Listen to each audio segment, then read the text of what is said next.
అబద్ధపు ప్రచారాలతో పబ్బం గడుపుతున్న సింగరేణి గుర్తింపు ప్రాతినిధ్య సంఘాల వైఖరిని కార్మిక వర్గం అర్థం చేసుకోవాలని టీబీజేకేఎస్ అధ్యక్షులు మిర్యాల రాజిరెడ్డి అన్నారు.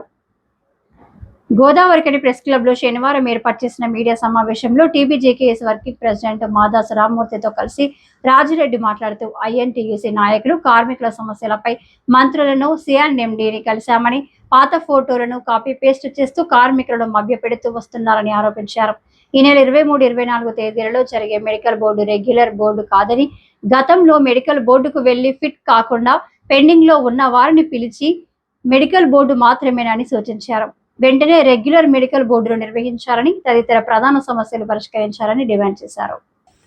సింగరేణిలో తప్పుడు ప్రచారాలతో, అబద్ధ ప్రచారంతో పబ్బం గడుపుకుంటున్నటువంటి గుర్తింపు ప్రాతినిధ్య సంఘాలైనటువంటి ఏఐటీసీ, ఐఎన్టీసీల నైజాన్ని అర్థం చేసుకోమని కోరుతా ఉన్నాం. సింగరేణికి సంబంధించినటువంటి విషయాలలో మేము మంత్రులను కలిసినాము, సిఎండ్ఎండిని డైరెక్ట్ పాచినామని పాత ఫోటోలు పెట్టుకుంటా, పాత కాపీ పేస్ట్లు పెట్టుకుంటా ఒకరు. రెండవది వాళ్ళకు పరిష్కారం అవుతుంది, కమిటీలు వేస్తున్నారు, మీటింగ్లో నిర్ణయం జరుగుతుంది అని చెప్పుకుంటున్నటువంటి ఏఐటీసీ అయితే ఈ రెండు కార్మికులను మభ్యపెట్టడానికి చేస్తున్నటువంటి ప్రక్రియ. ఈరోజు మెడికల్ బోర్డు 23 మే రోజున, ఇది 23-20 రోజు జరిగేటువంటి మెడికల్ బోర్డును తప్పుడు ప్రచారంతో నేనంటే నేను పెట్టించినటువంటి సంకలు గుద్దుకుంటున్న ఏఐటీసీ, ఐఎన్టీసీల యొక్క తప్పుడు ప్రచారాన్ని అర్థం చేసుకోండి. ఈరోజు ఇది దేశంలో ఉన్నటువంటి 55 మందిలో 54 హాజరైతే 5 మంది అన్ఫిట్ అయినటువంటి వాళ్ళు ఈ కార్మిక సోదరులు 32 మంది. వీళ్ళు గతంలో మెడికల్ బోర్డుకు హాజరై వాళ్ళకు ఫిట్ అండ్ అప్పుగా 3-3.5 సంవత్సరాలు వేచి ఉన్నటువంటి కార్మికునికి వచ్చినటువంటి పిలుపు ఇది మెడికల్ బోర్డు అని చెప్పుకోవడానికి సిగ్గు లేకుండా మాట్లాడుతున్నటువంటి రెండు సంఘాలు. కాబట్టి దీనివల్ల ఏ కార్మికునికి కూడా ఉపయోగకరం లేదు. 2 సంవత్సరాలకు ముందు వంటి బోర్డు కావాలని కోరుకుంటున్నది ఈరోజు కార్మిక వర్గం. ఇక రెండవ విషయం చూసినట్లయితే, ఏదైతే కొత్త బావులు తీసుకొస్తున్నామని చెప్తున్నటువంటి యాజమాన్యం కానీ, ప్రభుత్వం కానీ, ఏఐటీసీ, ఐఎన్టీసీలు కానీ, మరి 1,000 మంది కార్మికులు ఎందుకు ఎక్సైజ్ అవుతారు?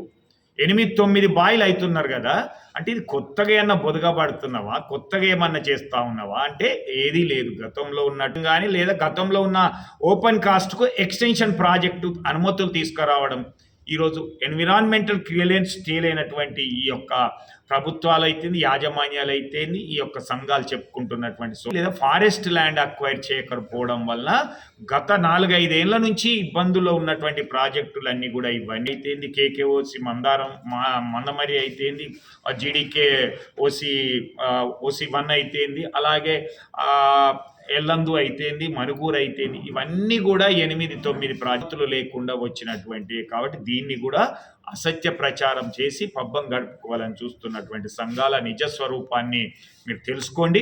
అందుకే యువత ఆలోచించమని చెప్తా ఉన్నాం.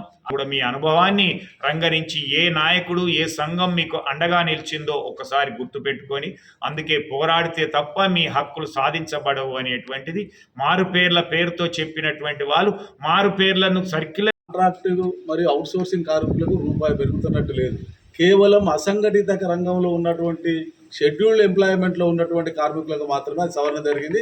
అది కూడా పూర్తి నష్టదాయకమైనటువంటిది. వాళ్లకు కేంద్ర ప్రభుత్వం అమలు చేస్తున్నటువంటి అసంఘటిత రంగంలో ఉన్నటువంటి కార్మికులకు ఉన్నటువంటి జీతాల కంటే కూడా వాళ్ళ రాష్ట్ర ప్రభుత్వం తన తక్కువ జీతాలు ఇచ్చింది. జీవో 22 నుంచి 26 వరకు బీఆర్ఎస్ ఇవాళ ఆనాడే ఎక్కువ జీతం వచ్చేది. దాన్ని గెజెట్ చేయలేదు. దాన్ని గెజెట్ చేయించకపోగా మేము కొత్తగా వేతనాలు చైర్మన్ రాష్ట్ర కార్మిక శాఖ మంత్రి చెప్తున్నదంతా పూర్తిగా యజమానులకు, కాంట్రాక్టర్లకు అనుకూలమైనది తప్ప కార్మికులకు రూపాయి పెరగది. కార్మికులకు కూడా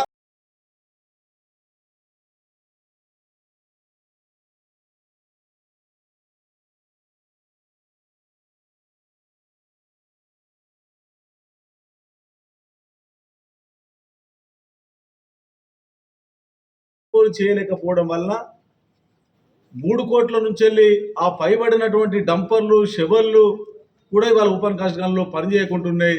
తద్వారా ఉత్పత్తి తగ్గిపోతూ ఉన్నది.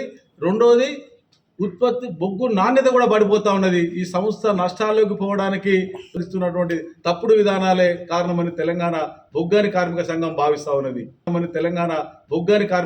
భావిస్తా ఉన్నది. ఒక్కటి రాలే. అదే బీఆర్ఎస్ ప్రభుత్వం అధికారంలో ఉన్నప్పుడు 18 కొత్త బావులు వచ్చినాయి. వీడు 9 తెస్తే 9 మందికి ఉద్యోగం వేయలేకపోతున్నాం అని ఎట్లా చెప్తాను? సింగరేణిలో ఉన్నటువంటి తప్పుడు ప్రచారం కూడా చేస్తా ఉన్నావు. ఇవాళ 14,000 మంది ఓపెన్ కాస్ట్లో ఉన్నారు. ఇవాళ అవుట్ సోర్సింగ్ కాంట్రాక్ట్ విధానాన్ని సింగరేణిలో బంద్ చేస్తే దాదాపు 45,000 మందిగా ప్రయత్నం వేయండి, అడుగులేయండి. ఇవాళ బీజేపీ ప్రభుత్వం ఏదైతే ప్రభుత్వ రంగ సంస్థలను అవలంబిస్తా ఉన్నది, ఈ రెండు కాంగ్రెస్ బీజేపీ రెండు ప్రభుత్వాలు పార్టీలు ప్రభుత్వ రంగ సంస్థ జీవనానికి వ్యతిరేకం.